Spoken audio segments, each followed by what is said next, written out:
Sit down. Do I have the same rights? You want me to hold you in contempt? Good morning, welcome to Conneaut Municipal Court. My name is Nick Irochi. I'm the judge, and this is your initial appearance hearing on traffic-related charges filed against you. As you can tell, we have several students here from the Conneaut Middle School. They are here every Tuesday morning as part of My Day in Court. It's in its 36th year of operation. It's the longest running court student program in Ohio, and sponsored by our local Conneaut Rotary Club. They're here to observe proceedings only.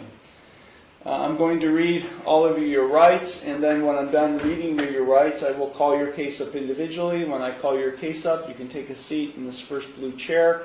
If you have any questions regarding the rights I'm about to read to you, you can ask them at the time I call your case up, and then we'll address the charge or charges filed against you.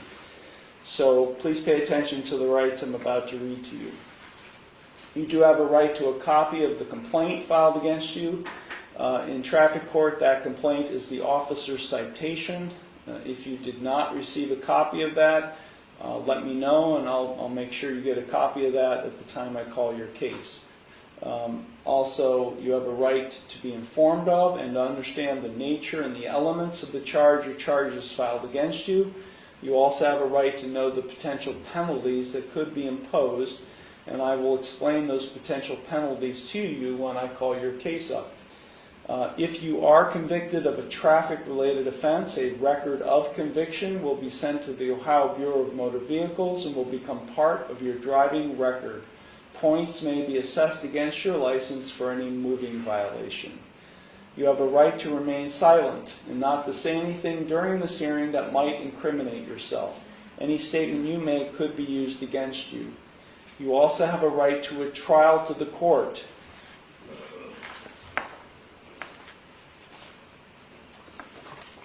Now, each of you have 3 plea options available with respect to each of the charges filed against you. You can either plead guilty, not guilty, or no contest. If you plead guilty, that is a complete admission by you to the offense charged. If you plead guilty, the court will find you guilty, and then I will impose sentence. The second option is you can plead not guilty. If you plead not guilty, that is a denial by you to the offense charged.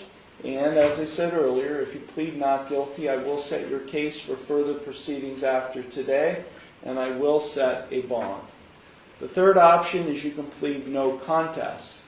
If you plead no contest, that is not an admission of your guilt, but it is an admission by you of the truth of the facts alleged in the complaint filed against you.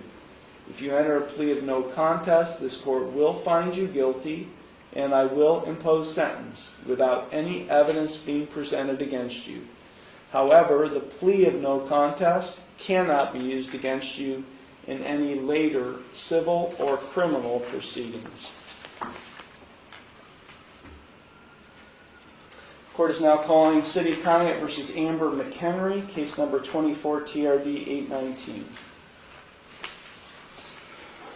Ma'am, I'm sorry.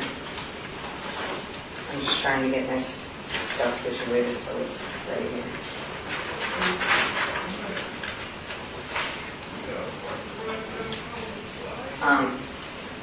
Take a seat I have a question. in this blue chair. Do I have the Sit down. Do I have the same rights? You want me to hold you in contempt? Sit down in that blue chair. Do I have the Sit down. rights there? One more time. Sit down.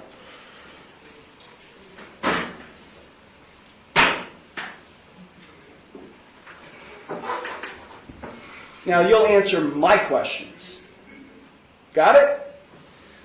Did you understand all of the rights and plea options that I explained to you? No, I do not understand. Okay. Then I will enter no plea to the charges I filed against you. Well, let me just explain to you. You are charged, and I do have a signature on the citation which shows you've been served. You are charged with 1 count of no operator's license, a minor misdemeanor subject to a maximum fine of $150 plus court costs. You also are charged with 1 count of expired plates, also a minor misdemeanor, subject to a maximum fine of $150 in court costs. I will enter no plea to these charges against you. You already have a pending. You already have a pending. I object. What do you object, ma'am? Because I did not enter that plea. Okay, so you tell me how you would like to plead: guilty, not guilty, or no contest. I'm not. First, I have to correct the standing, which is I am not the ens legis non begeer. I am the authorized agent to the decedent estate. I am coming in here as the settler, and I want to settle this case. I have sent in a paper that is my declaration and affidavit of what I want to do, which is to settle the case. I am willing to surrender the person to the court for mutual consideration. I do not want to continue doing this.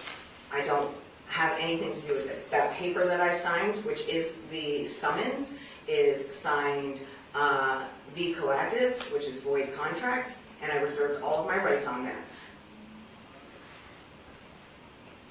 So, is the court willing to give me mutual consideration today or not? I will enter no plea on your behalf to these charges. I've given you 3 plea options to plead. No, Would you I do not recognize anyone in this court. Okay, well, I don't recognize you or the bailiff or anybody else in this court. I do not understand. I will set this case for a bench trial, and No, we'll get this set. I have the right to a trial by jury. Okay, no you don't, not in this case. Now, Yes, these are not jailable offenses, ma'am. You don't have a right to a trial by jury in this case. You already have a jury trial scheduled in another case, but then because you're facing jail time in that case. But in this case, you're not facing jail time, only a fine and court costs. anything that is above $25 in a court of law has the right to a jury by trial, which is involuntary. Involuntary can't be violated, basically, is what it means. So I have the right to a jury by trial No, you don't. of my peers. No, you don't.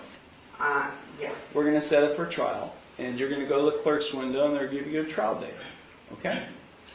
So, Then I'm just going to surrender the person to the court because I'm not coming back.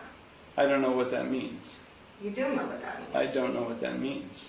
I am not the ens legis non begeer. I told you That, that. I don't know what that means either, ma'am. I've been practicing law for 36 years, and what you've just said to me has no meaning to me whatsoever. So, Great. yeah. So Ma'am, if you don't leave the courtroom, and if you don't go to the clerk's window to get a trial date, I'll have you arrested and hold you in contempt of court. With what contract? There is no contract. I know there's You're looking at the contract. You're looking at the one who's going to be able to, has the authority to be able to put you in jail, and I'll hold you in contempt. So let me say it one last time, because we have other cases to handle today. If you don't leave the courtroom and go to the clerk's window and get a trial date, which is what I'm scheduling in this case, I will hold you in contempt of court and I'll have you arrested.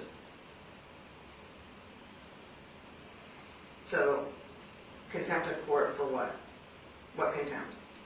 For not doing what I'm telling you to do, which is to go to the clerk's window and to get a trial date.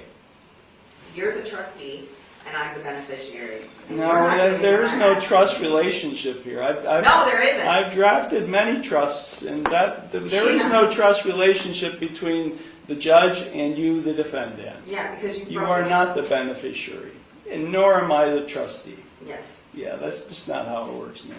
it is. Not how it works. You either go to the clerk's window now and get a trial date, or I'll have you taken into custody now. You got it?